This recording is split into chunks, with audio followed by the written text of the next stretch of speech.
Más allá de la cuarta dimensión.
El señor Buda había dicho que los males del mundo eran tres: la vejez, la enfermedad y la muerte.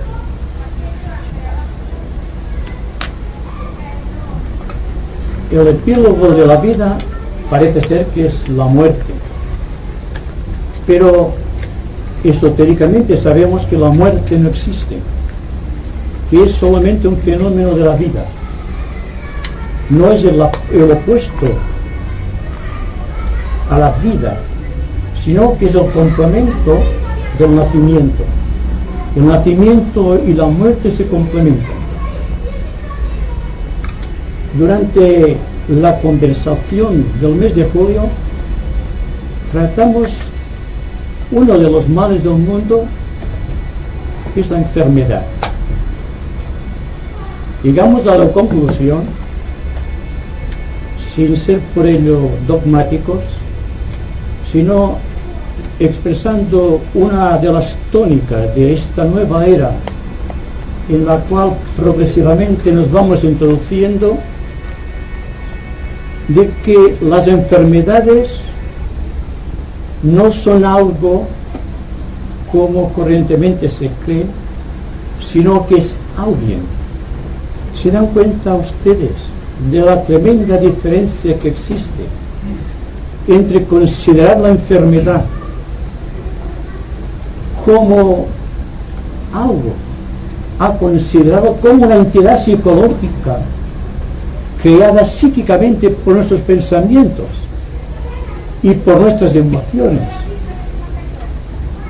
La ciencia actual ya ha reconocido que no existe una enfermedad puramente física, sino que es psicosomática. Se da una importancia tremenda a la psique, y la psicología moderna tendrá que introducirse en el campo de estudio esotérico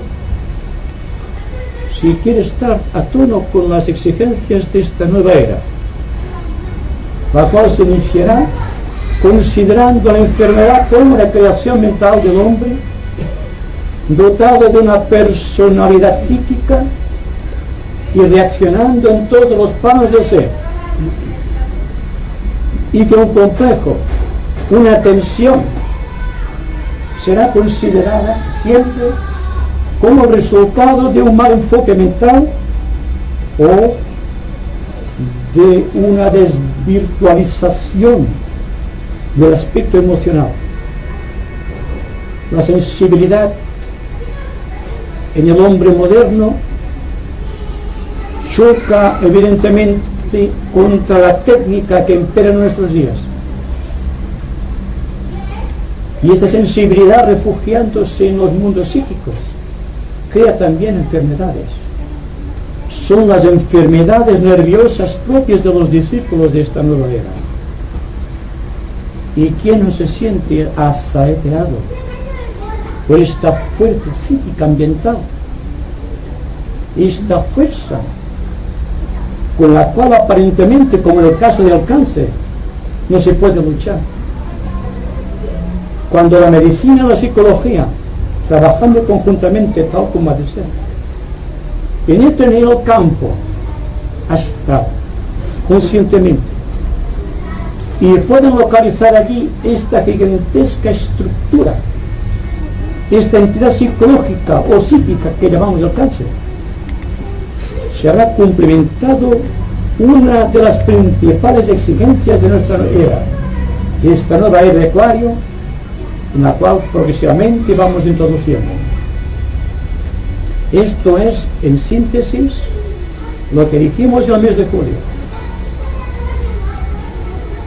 Durante el mes de septiembre analizamos las causas psíquicas y cómo evitar estas causas mediante el sistema de la invocación, teniendo en cuenta que el hombre posee un gran poder en la mente que todavía no ha desarrollado, y es el arma de la cual ha de usar para poder luchar y para finalmente destruir todas las entidades psíquicas que en el plano astral y en los bajos estratos del plano mental están actuando sobre nuestra humanidad.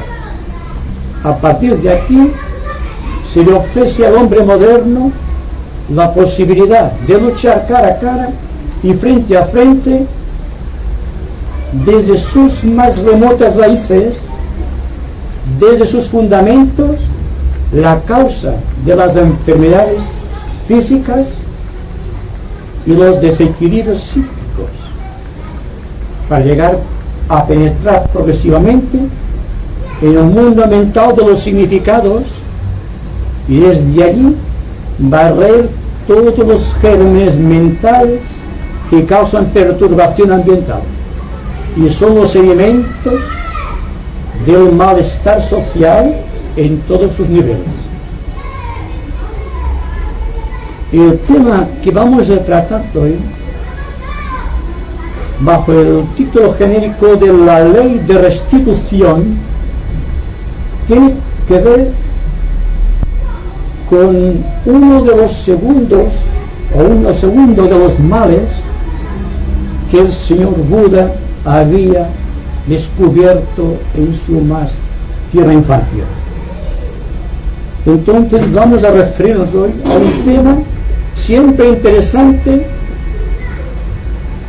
precisamente por la importancia que tiene desde el ángulo de visión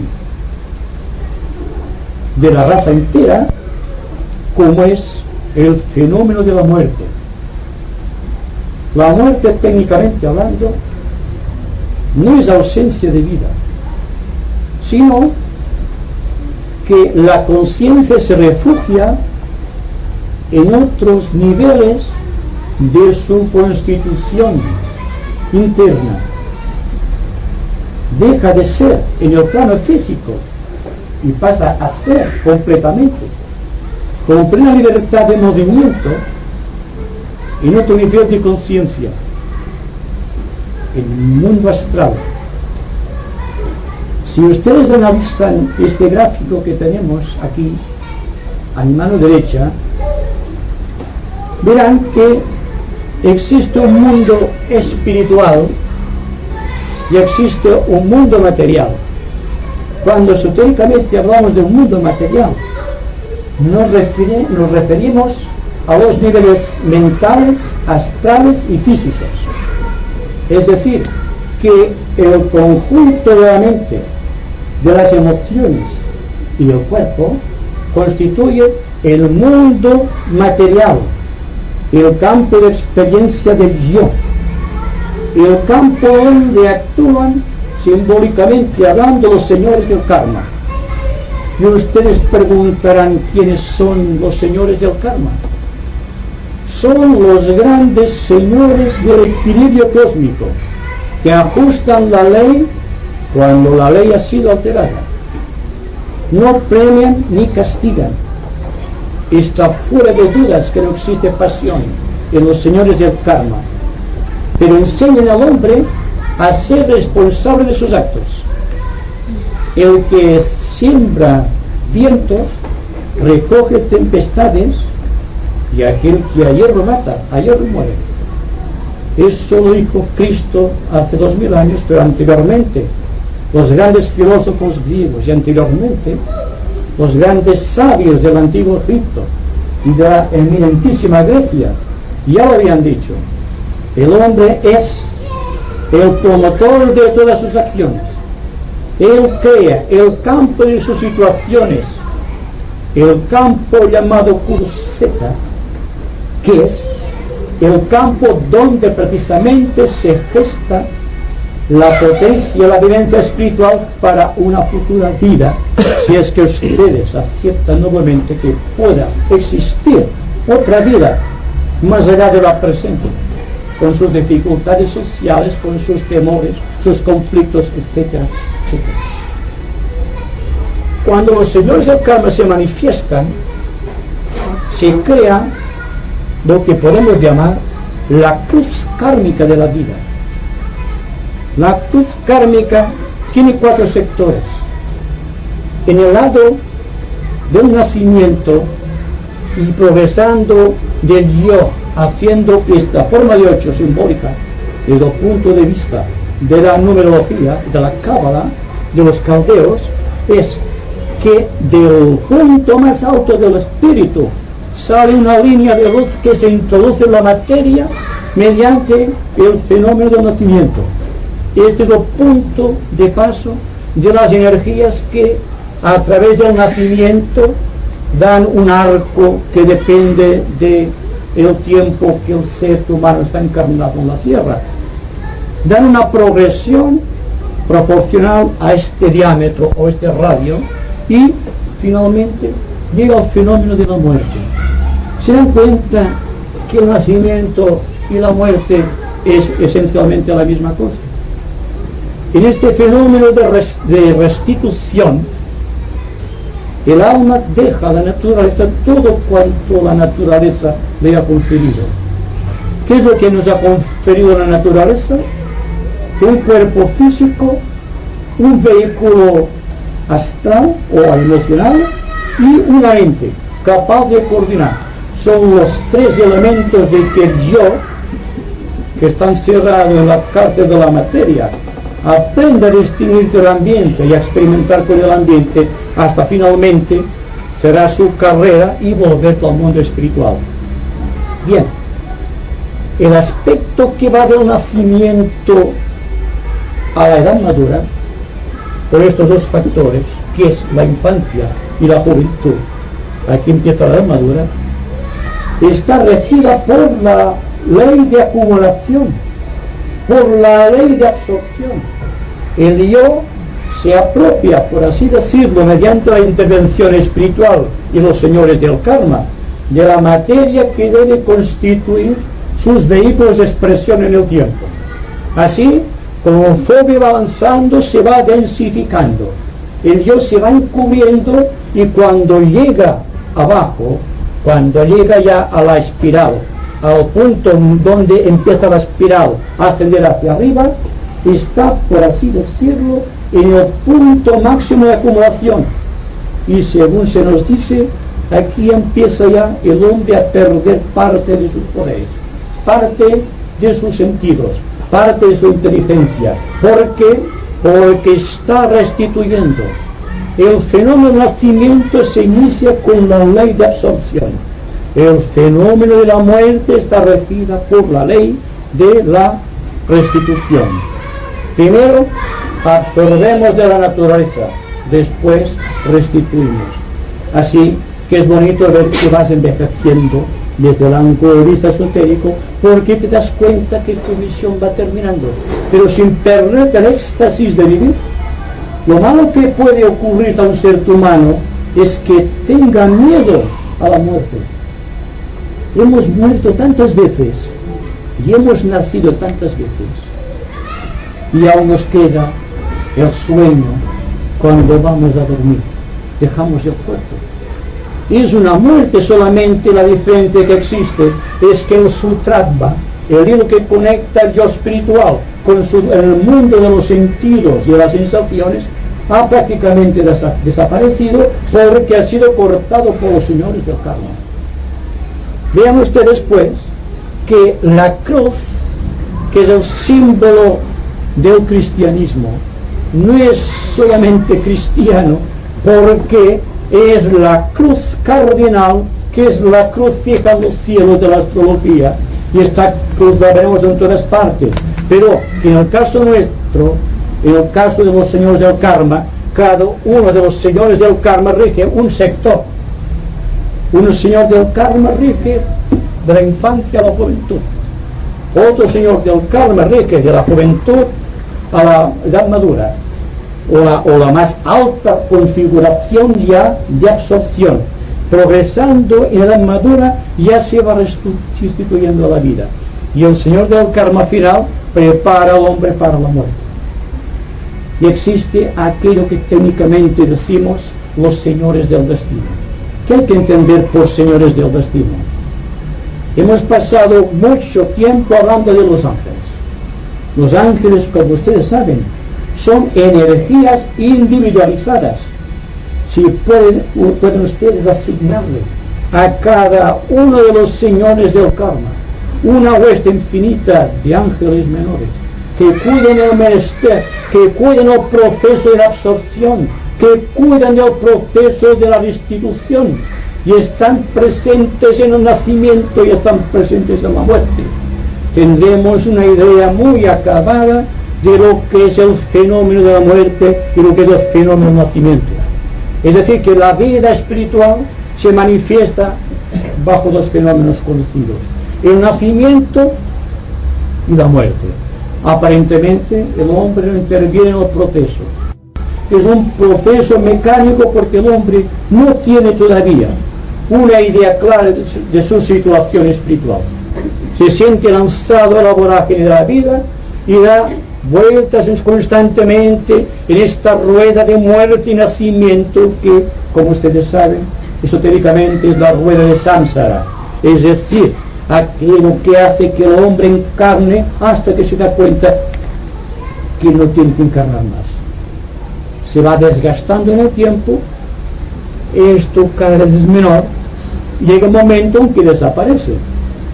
El proceso que va del nacimiento a la muerte y de la muerte a la vida espiritual es la restitución del hombre a través de sus sentidos inferiores, a través de su mente inferior y a través de toda su programación con gravitación hacia el centro de la materia, hasta convertirse en un punto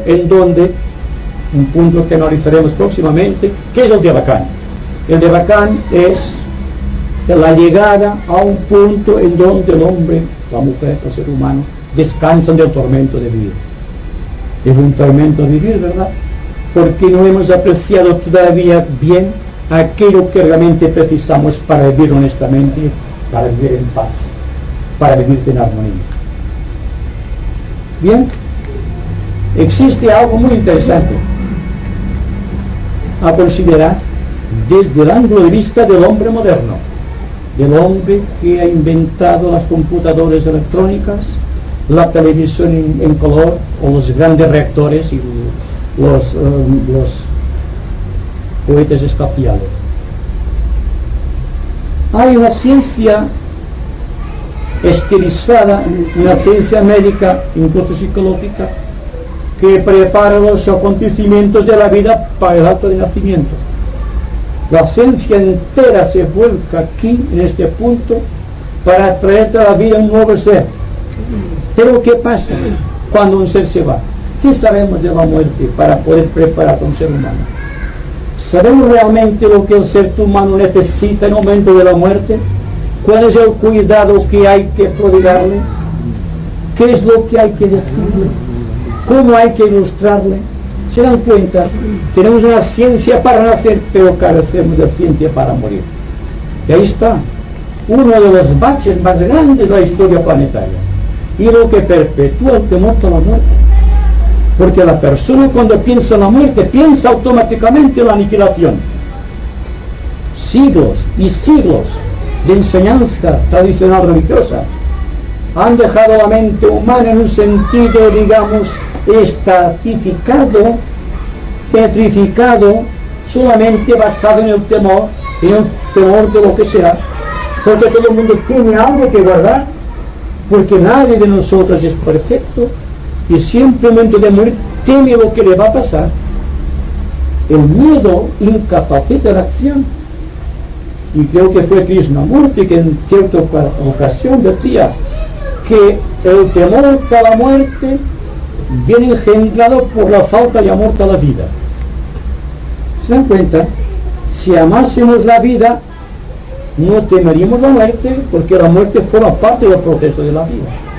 Entonces el proceso va acumulándose en el tiempo y la tradición, operando sobre nosotros en un sentido hipnótico de grandes trascendencias y de grandes concentraciones de energía, nos impulsa constantemente a refugiarnos en lo que es tradicional, porque no sabemos realmente lo que existe más allá y cómo prepararnos para un acontecimiento de tal naturaleza. Y cuando la persona está ya en trance de morir, está sufriendo lo indecible, lo que no puede explicar, porque ya sus mecanismos de acción han quedado, por así decirlo, inutilizados. Pero las personas que cuidan a los moribundos, las personas que ayudan a morir, ¿están realmente ayudando? ¿Están realmente enseñando al alma el camino que debe recorrer? ¿O las dificultades que se encontrará en este punto crucial, en este punto donde existen los ángeles del destino, en este punto definido como aquel donde existe Caronte con su nave, que debe pasarnos al otro lado? El Caronte es el ángel del destino, el propio ángel nuestro, nosotros, yo. Una vez se ha dado cuenta de su proceso, dense cuenta que hay un vacío inmenso aquí. Incluso se dice que los iniciados están indecisos al pasar esta puerta, y sin embargo hemos muerto y hemos vivido y hemos nacido y hemos experimentado durante muchos millones de años hasta llegar hasta nuestra condición de hombres. Analicen si no la obra de la naturaleza, o estudien ustedes también el principio de la evolución. Vean ustedes a Darwin, no es esotérico, cómo las especies a través del tiempo van evolucionando. Parece ser que al final de este proceso existe el ser humano, y el ser humano que participa igualmente de la vida animal y de la vida espiritual, y está aquí, y es aquí donde debe resolver su problema, en el Krukshetra, aquí, en este punto fatídico, en este punto que causa miedo, temor, desesperación. Debe prepararse al alma para este punto, y nosotros podemos prepararnos preguntando qué es exactamente la muerte. Un fenómeno psíquico, un fenómeno físico, un fenómeno natural, tan natural como la electricidad, cuyas causas todavía no desconocemos, porque estamos en este punto. Y hay una cierta analogía que dice: cuando el hombre comprenda la causa de la electricidad, automáticamente desaparecerá el temor a la muerte. Porque dense cuenta que el temor a la muerte es el por qué estamos trazando aquí una línea de dualidad. Estamos, por así decirlo, navegando sin saber por dónde vamos. Hemos perdido el control psíquico, hemos perdido la falta de capacidad o la capacidad mental de ver las cosas más allá de nosotros mismos. Y estamos viviendo al amparo de la tradición, porque para nosotros es mejor seguir la línea de mínima resistencia de lo que nos ha impuesto el tiempo, el pasado, que forjar por nosotros mismos nuestro destino creador. Parte del equipo kármico del hombre está forjado por el miedo al trabajo, por el miedo a la actividad, por el miedo a la suficiencia del yo. Es mejor copiar que crear. Es mejor reproducir que enaltecer la conciencia. Y ahí está, que la muerte como consecuencia siempre es un arcano.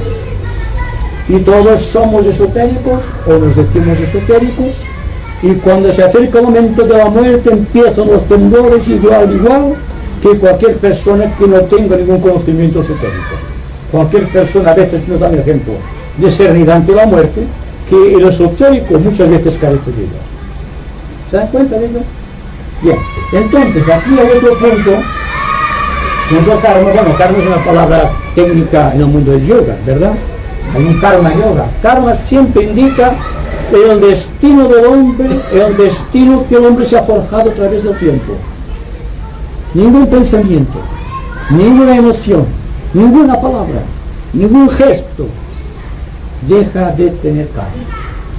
Cuando pensamos, cuando sentimos, cuando actuamos, lo que realmente hacemos es enviar puntos de luz en el éter.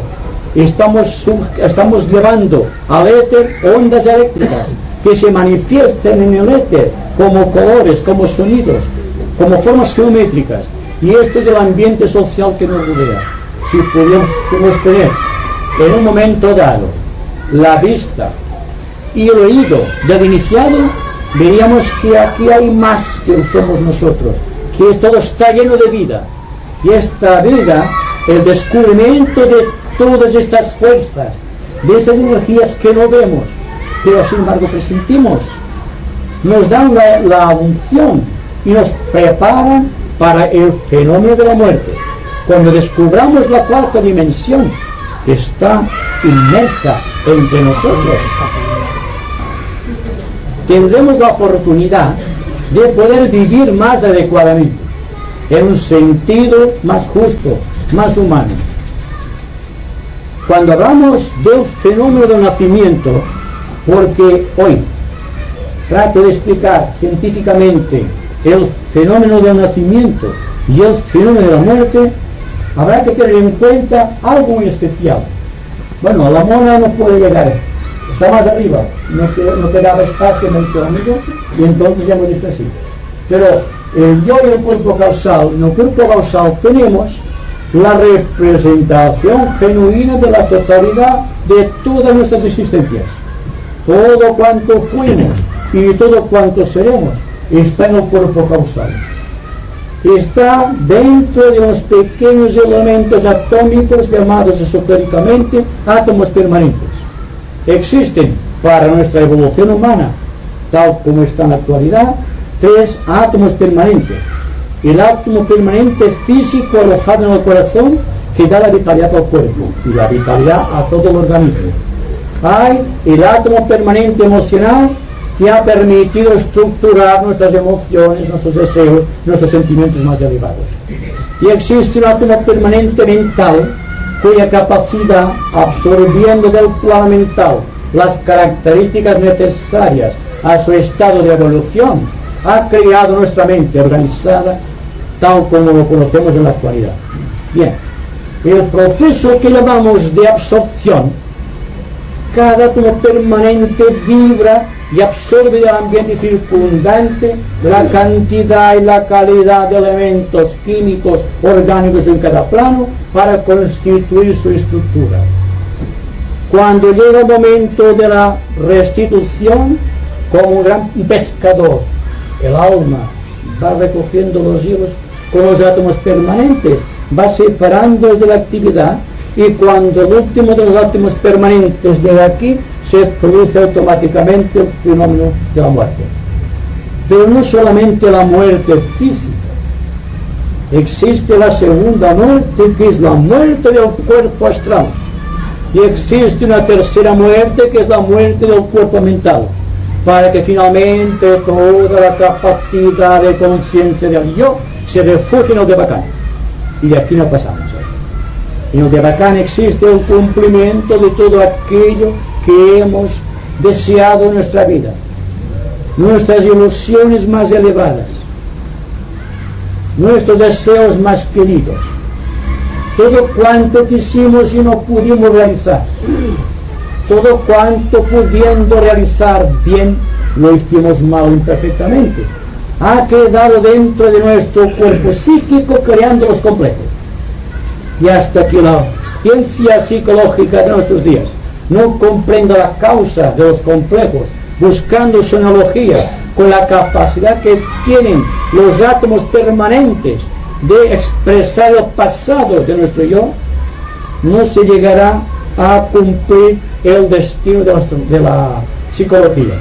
La psicología tiene que variar completamente los métodos, porque el método de la psicología es la comprensión esotérica, que explica todas las cosas. Y si una cosa está muy elevada, si una cosa está difícil de interpretar, y si una cosa está más allá aparentemente del razonamiento, tratemos de descubrirla mediante la actividad de la intuición. Tratemos de pensar en grandes proporciones. No pensemos en un sentido típicamente personal, pensemos en un sentido realmente cósmico. De esta manera, muchas de las pequeñas dificultades, como por ejemplo la dificultad de la muerte, desaparecerán por entero. Todo esto desaparecerá porque el yo se ha dado cuenta que todo el proceso de su vida que le causaba sufrimiento venía no solo por el desconocimiento de la ley de la observancia, la ley del acoplamiento mutuo, la ley de la seguridad personal, la ley de los afectos compartidos. Llega a este punto y entonces, de una manera total y libre, pase con todo su equipo redimido a ocupar su lugar en el lugar donde le corresponde, el yo espiritual. Y la nueva debe iniciarse enseñando al ser humano que la muerte no existe, que existe una aniquilación aparente de los sentidos y de las sensaciones, pero que existen sentidos y sensaciones más allá del campo de concepción física, de extraordinario poder y de extraordinaria magnitud. Llegar a este punto, yo creo que es una de las conquistas más grandes de la nueva era. Por cuanto, si el individuo se libera del temor, automáticamente la vida tiene que verificar un cambio drástico. Las situaciones ambientales desaparecerán. Y según se nos dice, el equilibrio aparente que existe entre los campos opuestos de la vida tal como se manifiestan en el mundo de nuestros días, o los grandes bloques políticos, o los grandes continentes, no están en equilibrio, o están en equilibrio inestable porque se aguantan en el miedo de los unos a los otros. Y en tanto subsista el miedo, no habrá paz en la tierra. Habrá un equilibrio que cualquier pequeño remoto acontecimiento puede alterar. Y naturalmente, ante esta crisis de valores psicológicos, lo que interesa fundamentalmente es librarnos del miedo, hacer que el miedo se convierta en nuestro aliado y no en el amo que nos obliga a hacer las cosas, que nos obliga a vivir más allá de la realidad. Entonces, las nuevas técnicas se basarán primero en la ausencia de temor, un temor que tiene que desaparecer gradualmente a medida que el individuo va haciéndose cósmico, a medida que refugia todos sus pequeños problemas, todas sus faltas de armonía en el gran karma universal que le rodea, que sea capaz de compartir, que no exige demasiado la vida, y pensando con anticipación a este fenómeno, empieza en su propia juventud el fenómeno de restitución. ¿Se dan cuenta lo que significa? Que el ser humano puede restituir en su juventud a la vida todo aquello que la vida le dotó. Es que tiene que morirse porque restituya aquello que ya no es necesario. De ahí que todos los místicos, los tratados espirituales de todos los tiempos, en sus sistemas de entrenamiento, siempre han dicho: sed sencillos, porque la sencillez implica una restitución a la vida de todo aquello que no es necesario.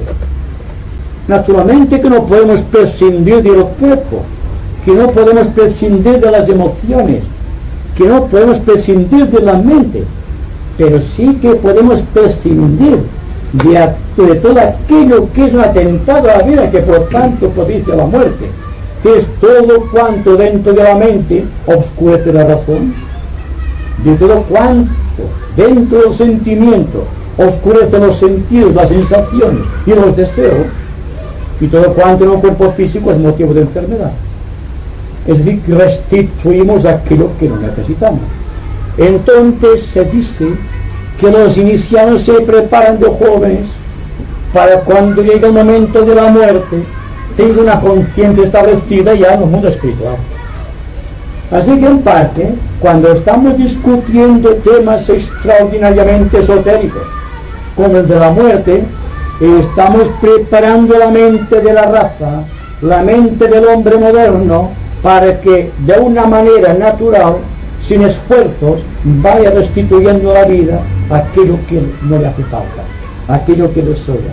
Con este pequeño bagaje pasa al mundo espiritual sin conflictos.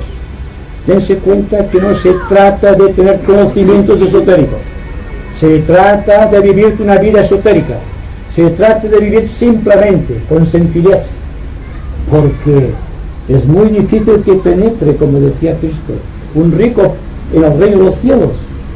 Es más fácil que un camelo penetre por allí.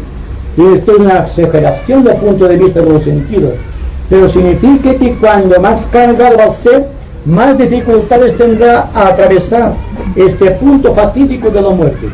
Tendrá un vacío que le puede mantener mucho tiempo allí, aguardando el momento de la oportunidad de que alguien superior se apiade de sus errores y lo redima con el esfuerzo de su poder sobre el karma. Bien, en poco tiempo hemos dado bastantes ideas para que ustedes puedan ahora formular las preguntas, que naturalmente nos permitirá extendernos un poco más. Ustedes tienen la palabra entonces.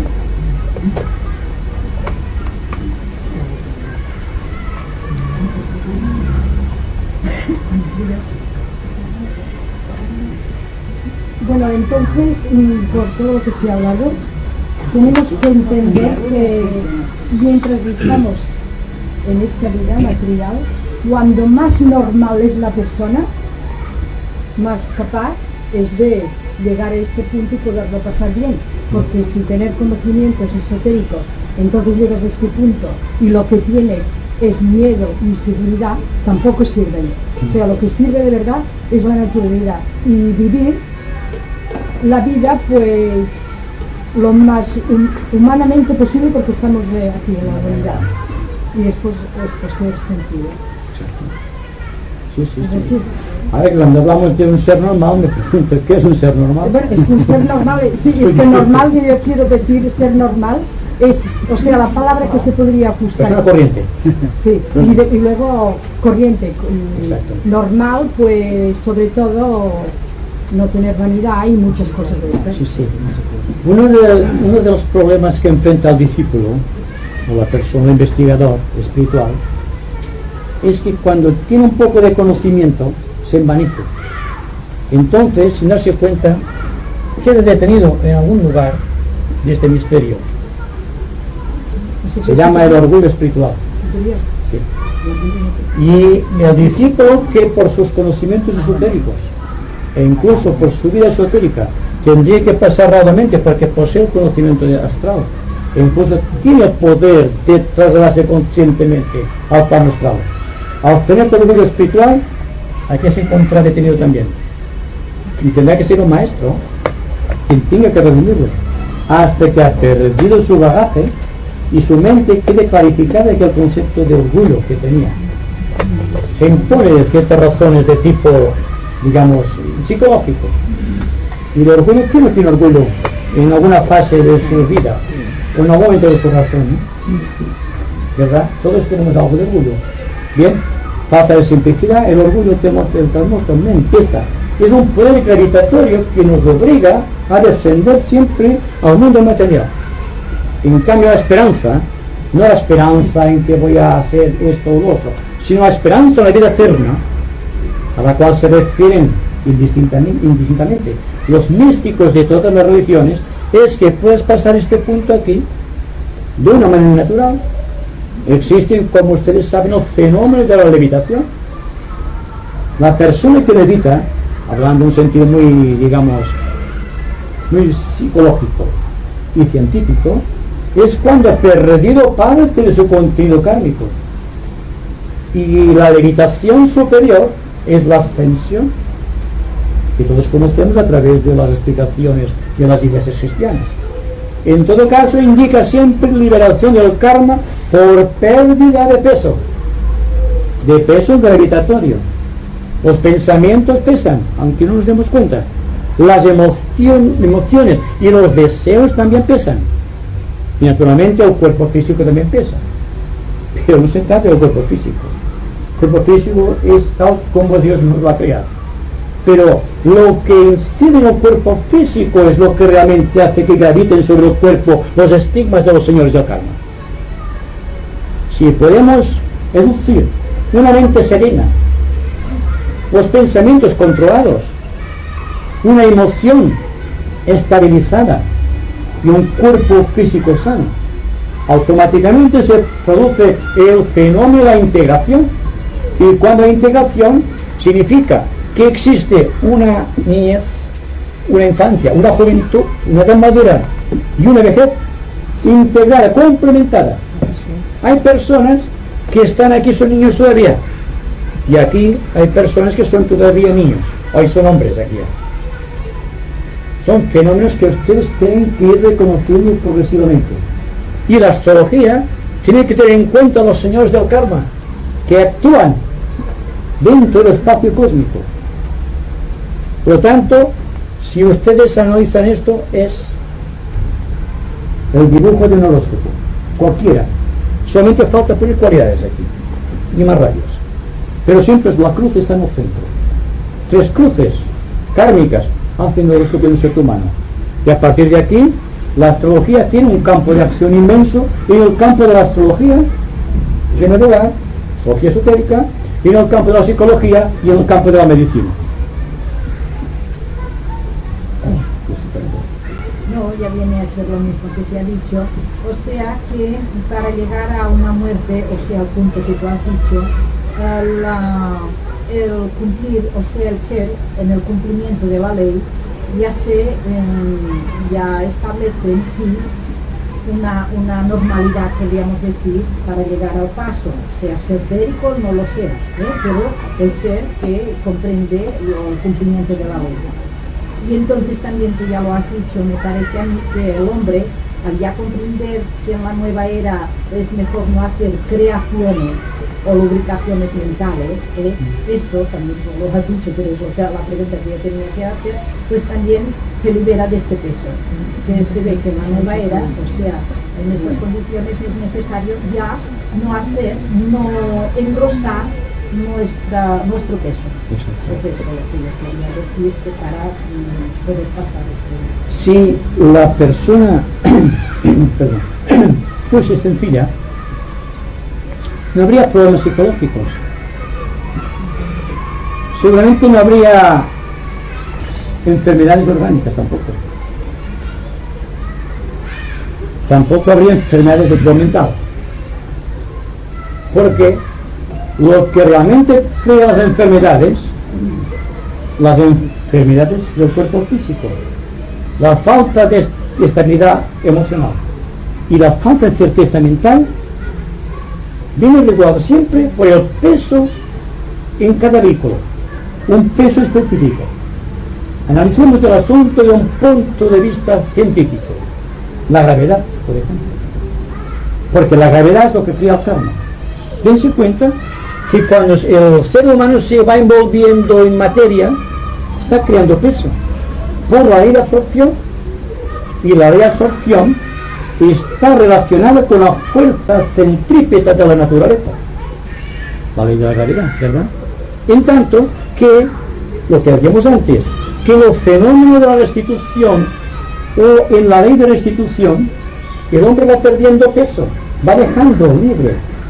No tiene que esperar que sea la vida que te vaya pidiendo cuentas y te vaya dejando a solas contigo mismo hasta llegar hasta el momento de la muerte, sino que en este problema que tiene enfrentado el hombre de dejar de pesar en el sentido gravitatorio en cada plano, es desde el momento en que se da cuenta de que tiene limitaciones de que tiene más de lo que necesita, que empieza a soltar lastre. ¿Cómo vamos a subir una montaña con mucho peso encima? ¿Se dan cuenta? Entonces todo cuanto nos sobre, porque no lo tiramos. Dense cuenta que estamos cargando, estamos acumulando y llegamos a la vejez acumulando todavía. Y naturalmente cuando llegamos a este punto viene la dificultad, porque tenemos que pasar por aquí, y si llevamos mucho peso, mucho bagaje, no podemos pasar. Y entonces quedamos detenidos aquí en estos bajos niveles, creando toda la confusión psíquica que se está debatiendo y que se está registrando en el momento actual.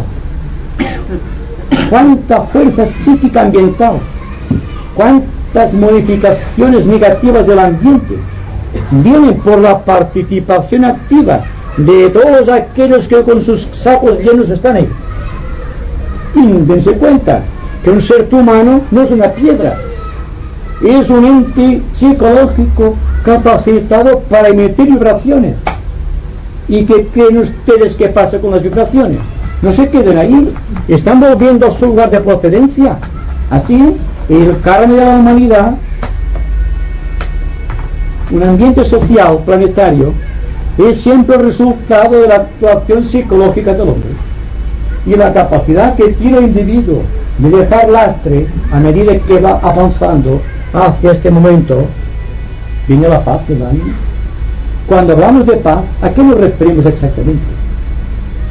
La paz no puede estar de nosotros, no puede coexistir en nuestra vida psicológica, si está llena de cosas. ¿Dónde vamos a poner la paz si todo está lleno? La paz exige un vacío, un tremendo vacío de mente y de corazón. Y esto no es negativo. Si se dan ustedes cuenta que un vacío de cosas es un lleno de cosas divinas.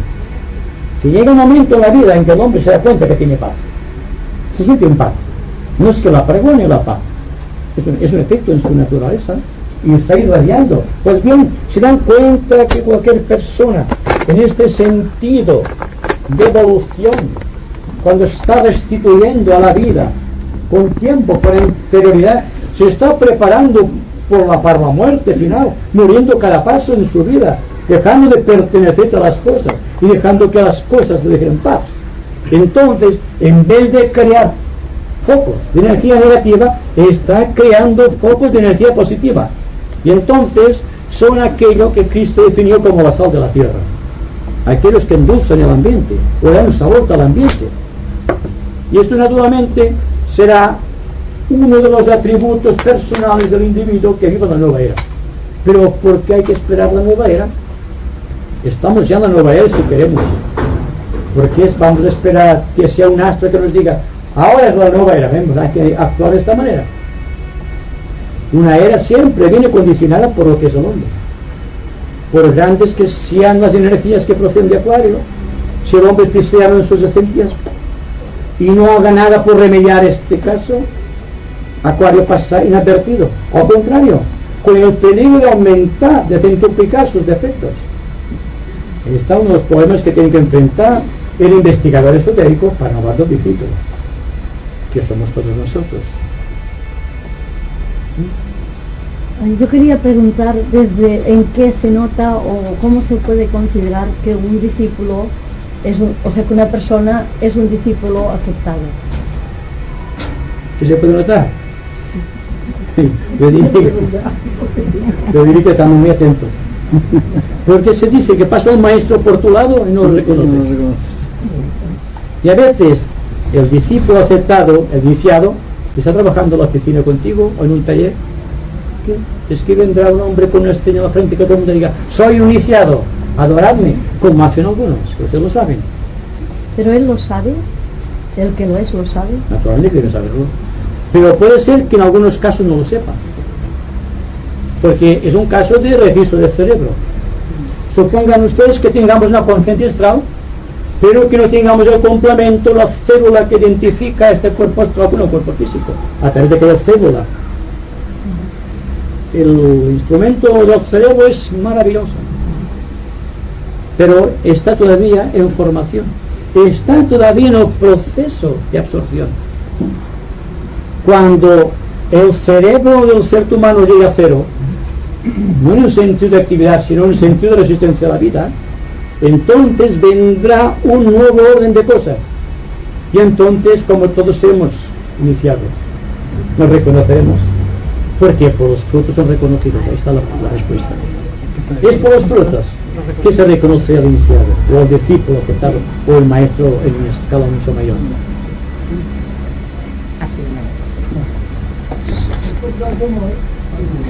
Nosotros como se ha manifestado en la vida y la muerte, en la Biblia, en los evangelios dice que donde hay amor no hay temor. Últimamente no se comienza la vida tal como describe a la religión. Ahora, respecto al punto de que muchas personas, muchos seres, ya idealizados en la parte espiritual, tienen al fenómeno de la muerte y la vez que cada día esta, en esto va a pasar a la experiencia espiritual, como a manifestar que cuando, claro, al tocar, al dejar, el camino de la vanidad de conversar, es un lastre. Y es un obstáculo para poder llegar a ese punto de elevación. Por esto, ya antes ya uno otro comprendido que estamos todos en la casa del paradigma, o sea, a la caída espiritual, al efecto de que no se puede levantar. Y en este punto de vida sencilla, que se manifesta con tanta claridad, Sócrates, antes de Cristo, la manifestó en toda su extensión cuando dice esta palabra, solo sé que no sé nada. Es un punto de verdad que dice muy fácil, pero que también se reconoce. Tiene razón. Bueno, ¿acaso es que la persona puede poseer conocimientos y sin embargo no estar atado a los conocimientos que posee? Desde el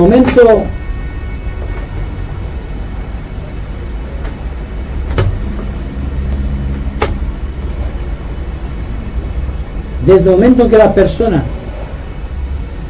sujeta a gravitación por propios merecimientos, los señores del karma son realmente impersonales, no dan ni quitan nada, solamente son la ley. Y si el hombre está buscando siempre constantemente el proceso de absorción o el proceso de identificación con las cosas y está deteniendo el curso de su vida, aparentemente la rueda de samsara da la vuelta y vuelve a la muerte de la misma manera que vino el nacimiento. Pero ¿qué pasa aquí? Cuanto menos peso le demos en el momento de la muerte, más rápida y segura será la ascensión al mundo espiritual, al de Bacán.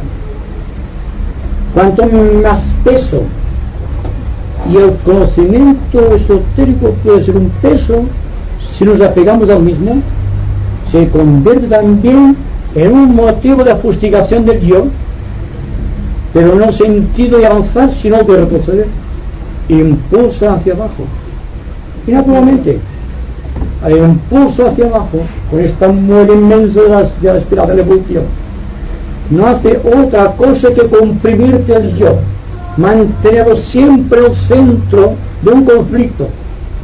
Y este mundo en conflicto, creado por muchos seres en conflicto, es la civilización actual. Son las conquistas de nuestra sociedad moderna con la sociedad de consumo que se suman del momento de adquisición del yo o del proceso de absorción. Hay personas que van a comprar cosas sencillamente por tenerlas, porque van baratas, pues ahora voy a emplear esto. Y tiene una serie de cosas que jamás utilizarán, porque son cosas raras y cosas que no utilizan nunca realmente, porque en cantidad masiva. Esto es la sociedad de consumo, y ustedes verán la televisión y constantemente esto, constantemente el otro. Y la gente, como no para, está hipnotizada delante de la televisión, está acumulando, está sedimentando, está en este momento adquisitivo y siempre está lo mismo. Y naturalmente, ¿quién se beneficia de esto? En el fondo nadie, porque mantiene el mundo en el estado actual que se encuentra, siempre con el temor de guerras y conflictos. Pero ¿qué pasará cuando nuestra mente se desligue de lo que vea, de lo que percibe, Cuando la emoción se sienta libre de todo cuanto implique un acontecimiento o un hecho, el corazón es el que decide siempre, se arrastra de un lado a otro. Cuando el corazón queda en paz, la mente está serena, y viceversa. Deben estar de acuerdo la mente y el corazón. Cuando la mente y el corazón están de acuerdo, cuando entre la mente y el corazón existe un cero solamente, se han equilibrado por completo, entonces esto se abre constante en toda su amplitud. Entonces deja de ser un 8 la vida espiritual y la vida material y se convierte en un círculo máximo. Entonces el ser ya jamás reencarna. Ha entrado en la fase de adepto. ¿Se dan cuenta? Es una figura que se puede ampliar con la explicación técnica, pero una cosa es señalar así gráficamente la cuestión y otra cosa es enfrentarte al hecho psicológico. Es más fácil ver las cosas, se presentan claras, ¿verdad? Pero ¿qué hacemos después con este bagaje? A cargar de nuevo. Es la ley, es la línea de mínima resistencia que se hacía el yo.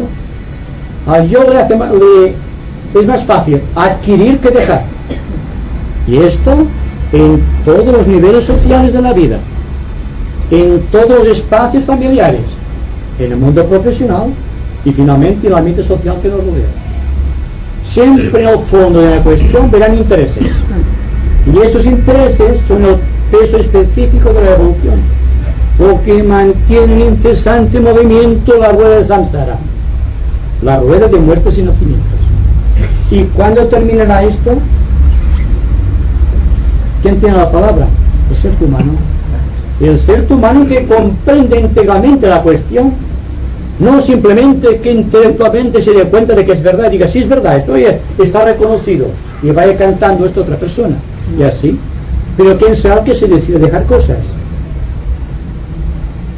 Ahí está el problema. Dejar de ser, tener tiempo para serte una eternidad, para serte una misma. El yo, en la plenitud del verbo.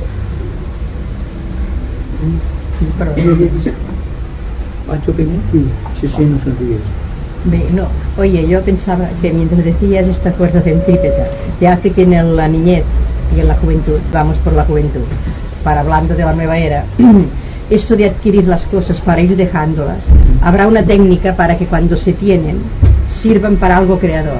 ¿Y cómo puede ser? Se puede ser creador y a la vez no quedar ligado a las cosas.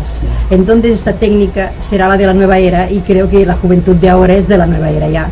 Puede pensar cómo lo hará para ser creador y a la vez no atarse a las cosas.